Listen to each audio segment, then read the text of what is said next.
আসসালামু আলাইকুম, আমি আতিকুল্লাহ। ফ্রি বাংলা টিউটোরিয়ালের পক্ষ থেকে আপনাদেরকে স্বাগতম। আজকে আমরা একটি নতুন টিউটোরিয়াল সিরিজ শুরু করতে যাচ্ছি এবং সেটি হচ্ছে ফটোশপ নিয়ে। এবং আমি ইলাস্ট্রেটরের পর ফটোশপটি শুরু করতে যাচ্ছি বা করছি, কারণ হচ্ছে আপনারা দেখবেন যেমন যারা নতুন শিখতে যায় তখন তারা সবাই শুরু করে ফটোশপ থেকে, তারপরে ইলাস্ট্রেটরে যায়। আমি ইলাস্ট্রেটর থেকে ফটোশপে আসলাম, just make it difference, nothing else. আর অ্যাকচুয়ালি ফটোশপ আগে শিখে ইলাস্ট্রেটর পরে শিখলে কিছু একটা ফায়দা হবে, বা ইলাস্ট্রেটর আগে শিখে ফটোশপ পরে শিখলে ফায়দা হবে, এরকম কোনো কিছু না। অ্যাকচুয়ালি আমার মনে হয় যে কেউ যদি ইলাস্ট্রেটর আগে শুরু করে তারপরে ফটোশপে যায়, তখন ফটোশপটা তার কাছে দুধবাদ মনে হবে। তো যাই হোক, এটা এক একজনের মানে কি বলে, অপিনিয়ন এক এক রকম। সো আমার সাথে সবার মতের মিল হতে হবে এরকম কোনো কিছু না। তো আমরা ফটোশপের যারা আমার ইলাস্ট্রেটরের টিউটোরিয়ালগুলো দেখেছেন, তাদের জন্য ব্যাপারগুলো পানসে মনে হতে পারে, কিন্তু আমি ধরে নিচ্ছি যে আপনি আমার ইলাস্ট্রেটর টিউটোরিয়াল দেখেন নাই, ফটোশপ আগে দেখছেন, বা ফটোশপ টিউটোরিয়ালই দেখছেন, ইলাস্ট্রেটর দেখবেন না বা আপনি পারেন। তো তাদের জন্যে আমি এখানে প্রথমে এই ফটোশপের ইন্টারফেস সম্বন্ধে একটু পরিচয় করিয়ে দিতে যাচ্ছি। যে অ্যাজ ইউজুয়াল এটি হচ্ছে আমার মেনু বার, এরপর এটি হচ্ছে আমার কন্ট্রোল প্যানেল, এটি হচ্ছে আমার টুলবক্স, এবং এটি হচ্ছে আমার টুলের কন্ট্রোল প্যানেল। এবং স্বভাবতই এই প্রত্যেকটি ব্যাপার এখানে দেখুন যে আমরা চাইলে এটিকে ধরে নাড়াতে পারি, বাদ দিতে পারি। এটি সম্পূর্ণ আমার নিজের ইচ্ছা, এবং আবার নিয়ে এখানে রেখে দিতে পারি। আমার এই জিনিসগুলো জাস্ট এটি ধরে আমি যদি চাই এখানে নিয়ে সেট করতে সেটাও পারবো, আবার যেখানে আছে সেখানে রেখে দিতে পারবো। অথবা আমি যদি এটা ধরে মাঝখানে নেই তাহলে এটি মাঝখানে নিয়ে সেট করা যেতে পারে আলাদা করে। যেমন এখানে দেখুন অটোমেটিক, যদিও আমি চাই নাই তারপরও হয়ে গেছে। তো এরকমভাবে অটোমেটিক এইভাবে করা যেতে পারে। তো এটি সম্পূর্ণ নির্ভর করে আপনার নিজের ইচ্ছার মতো কিভাবে আপনার ইন্টারফেসটিকে সাজাবেন। তো এটি হচ্ছে, এবং এটি এখানে দেখুন, এটি ক্লিক করলে এটি এক্সপান্ড হচ্ছে, আবার ক্লিক করলে এটি চলে যাচ্ছে। এবং এটির মধ্যে যে দুটি অপশন রয়েছে, অটো হাইড এবং অটো হাইডকে অফ করে রাখা। যে স্বভাবতই আপনি এটি করলেন, এখানে রাখলেন, এবং আমি যদি মাউসটি এখানে কাজ না করি অটোমেটিক সেটি হাইড হয়ে যাবে, এই ব্যাপারটি। তো এরপর এটিও কলাপস করে রাখা যেতে পারে। আবার এখানে এটি ক্লিক করলে দুটি কলাম তৈরি করা যেতে পারে, এবং ইচ্ছা করলে একটি কলাম তৈরি করা যেতে পারে। এবং এখানে নিচে দেখুন, যেগুলোর নিচে এরকম কোণা চিহ্নের মধ্যে সাদা এই বিষয়টি রয়েছে, সাদা আহ, কোণা রয়েছে, সেগুলো আপনি বুঝতে পারবেন যে এগুলোর মধ্যে আরও কিছু অপশন রয়েছে, টুলস রয়েছে। তো এখানে আমি প্রথমে যে ব্যাপারটি দেখাতে চাচ্ছি সেটি হচ্ছে এডিট মেনুর মধ্যে প্রেফারেন্স। স্বভাবতই এটি কন্ট্রোল কে দিয়ে আপনি শর্টকাট কিবোর্ডে ইউজ করতে পারেন, এবং স্বভাবতই আমাদের যে কোনো সফটওয়্যার প্রথমে শুরু করার আগেই তার সেটিংটি আগে দেখে নেওয়া উচিত আমি বলে আমি মনে করি। তো এখান থেকে আপনারা এখানে বিভিন্ন ট্যাব রয়েছে, সেই ট্যাব থেকে আপনাদের জিনিসগুলো যেগুলো ঠিকঠাক করে নেওয়া দরকার সেই অনুযায়ী আপনারা ঠিকঠাক করে নিতে পারেন। এটি সম্পূর্ণ আপনার ব্যাপার, যেরকম আপনি চান। এবং এখানে দেখুন, আমি যদি এটির মধ্যে ক্লিক করি এটি ডার্ক কালার হয়ে যাচ্ছে। এটি বাই ডিফল্ট থাকে, এটি একটু সাদা, এবং এটি আরেকটু সাদা।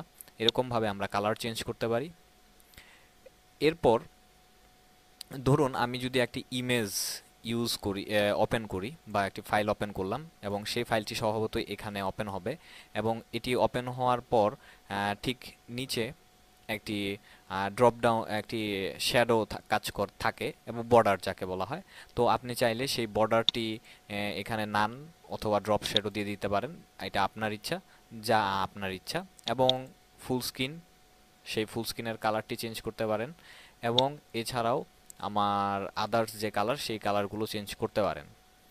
আর এখানে দুটি জিনিস, যে অটো শো হিডেন প্যানেল এবং ওপেন ডকুমেন্ট অ্যাজ ট্যাব, এটি হচ্ছে এই ব্যাপারটি যে আমরা যখন দুই তিনটি ছবি ওপেন করব তখন এটি ট্যাব আকারে হবে অথবা মেনু আকারে হবে, এটি আমার ইচ্ছা এবং সেই অনুযায়ী এগুলোকে সাজানো। তো এই কথাগুলো আমি এখানে প্রথমেই বলছি যে আমার এই জিনিসটিকে সাজানোর জন্যে। এবং এছাড়া আপনি যদি চান, যেমন এখন প্রথমে আমি শুরু করি হচ্ছে যে আমার এখানে একটি ডকুমেন্ট ওপেন করা নিয়ে। তো ডকুমেন্ট ওপেন করতে গেলে আমরা প্রথমেই ডকুমেন্ট ওপেন করার আগে আমি এখানে আরেকটি ব্যাপার দিয়ে নিই। আমি প্রথমে একটি পেজ নিলাম এবং স্বভাবতই নিউ গেলে আমি এই পেজটি নিতে পারি। নিউয়ে যাওয়ার পর এখানে আমার অনেকগুলো অপশন আসবে, আমরা এগুলো নিয়ে পরে কথা বলবো, বাট আপাতত ওপেন করলাম। এবং আমি যদি চাই আমার এই পিছনের ব্যাকগ্রাউন্ডটি, শুধুমাত্র এই পিছনের ব্যাকগ্রাউন্ডটি আমার যেরকম ইচ্ছা কাস্টম কালার বা এই যে সিলেক্ট কালার করে আমি আমার কালার পরিবর্তন করতে পারি। তো আমি যে বলেছিলাম যে এখানে একটি ড্রপ শ্যাডো, সেটি হচ্ছে এই প্রেফারেন্সে গিয়ে আমি ইন্টারফেস এটির মধ্যে যদি গিয়ে এখানে যে ড্রপ শ্যাডো এটি যদি দেই বা লাইন করে দেই, তাহলে আমার এইটির এই বর্ডারের এদিক দিয়ে সেই ডিজাইনটি অ্যাকচুয়ালি থাকবে। এটি হচ্ছে আপনার একান্তই ব্যক্তিগত ব্যাপার যে আপনি এইটি এরকমভাবে কাজ করবেন কি করবেন না। তো এছাড়া আরেকটি যে ব্যাপার হচ্ছে যে আমার এই কন্ট্রোল প্যানেলটি হচ্ছে ডাইনামিক, যে আমি যেইটির মধ্যে ক্লিক করব সেটির অনুযায়ী আমার এই কন্ট্রোল প্যানেলটি এখানে চেঞ্জ হচ্ছে। এবং আমি যদি চাই আমার যে কোনো জিনিস এখানে টেনে এনে ছেড়ে দিতে পারি। এবং আরেকটি ব্যাপার হচ্ছে যে এখানে কোনো জিনিস আপনি যদি যুক্ত করতে চান বা এখান থেকে বাদ দিতে চান, বাদ দিতে চাইলে যেটি হবে এটির মধ্যে রাইট মাউসে ক্লিক করে ক্লোজ দিয়ে বাদ দিতে পারেন। অথবা আপনি যদি এই পুরোটি বাদ দিয়ে দিতে চান তাহলে এখানে জাস্ট ক্লিক করে ক্লোজ ট্যাব এটি দিতে পারেন। এবং এটির মধ্যে কোনো কিছু যুক্ত করতে চাইলে আপনি উইন্ডোতে গিয়ে এখানে আপনার সবগুলি কন্ট্রোল প্যানেল টুলসের বা যা যা অপশন রয়েছে সেই অপশনগুলো রয়েছে, আপনি এখান থেকে আপনার পছন্দ অনুযায়ী আপনার যেটি মনে চায় সেটি আপনি এখানে এনে যুক্ত করতে পারেন। এবং এটিকে যেগুলো, যেমন এখন আমার এই লেয়ার অপশনটি, যেমন এই যে লেয়ার অপশনটি যুক্ত করা আছে এই কারণে এটি রাইট চিহ্ন হয়ে রয়েছে। এবং এখানে দেখবেন যে আমার চ্যানেল অপশনটিও এখানে যুক্ত আছে, কিন্তু এখানে আমার চ্যানেলটি এখানে রাইট নাই। এটার পেছনে কারণ হচ্ছে যে আমি যদি এই চ্যানেল অপশনটির মধ্যে ক্লিক করে এবার যদি আমার উইন্ডোতে যাই তাহলে দেখুন এবার চ্যানেলটি রাইট হয়েছে, কিন্তু যদিও আমার লেয়ার প্যানেলটি এখানে রয়েছে কিন্তু এখানে আমার লেয়ারটি দেখাচ্ছে যে এখানে নাই। অ্যাকচুয়ালি আমার যেটি ভিজিবল থাকবে এবং যেটি ব্যাকএন্ডে থাকবে সেটি এখানে শো করবে না, এটি হচ্ছে অ্যাকচুয়ালি এটির ব্যাপার স্যাপার।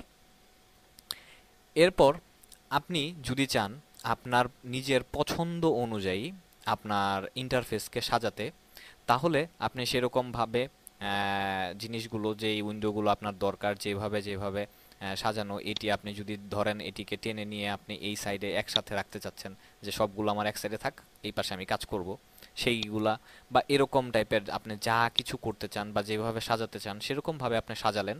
এবং সাজানোর পর এখানে আপনার যেটি রয়েছে যে নিউ ওয়ার্ক স্পেস, এবং নিউ ওয়ার্ক স্পেসের মধ্যে আপনি ক্লিক করে নতুন একটি ওয়ার্ক স্পেসের নাম দিবেন, নাম দিয়ে সেটিকে সেভ দিবেন। সেভ দেওয়ার পর স্বভাবতই আপনার সেটি সেভ হয়ে যাবে। এবং যদি আপনি চান সেটি আবার ডিলিট করে দিতে তাহলে এখানে আপনি ডিলিট করে দিতে পারেন। এবং অ্যাজ ইউজুয়াল এখানে বাই ডিফল্ট তৈরি করা কিছু রয়েছে, যেমন এসেনশিয়াল, পেইন্টিং, এরপর হচ্ছে ফটোগ্রাফি, এরপর হচ্ছে টাইপোগ্রাফি। এখানে বাই ডিফল্ট এই জিনিসগুলো করা আছে।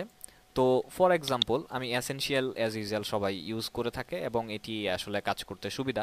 তারপরেও আপনার পছন্দ মতো নিজে তৈরি করে নিতে পারেন, অথবা সে অন্যান্য যে তৈরি করা আছে সেগুলো দিয়ে কাজ করতে পারেন। কিন্তু এখানে যদি আপনি ধরুন এসেনশিয়াল টি দিয়ে কাজ করতে যাচ্ছেন এবং আপনি ওই কাজের জন্য বিভিন্ন রকমের এরকম নাড়ালেন, এগুলো আনডাক্ট করলেন, এটারে নিয়ে আবার এখানে নিয়ে রাখলেন, তো আবার এটারে এখানে রাখলেন, এখান থেকে আবার এটারে অ্যারেঞ্জ করা যায় এভাবে।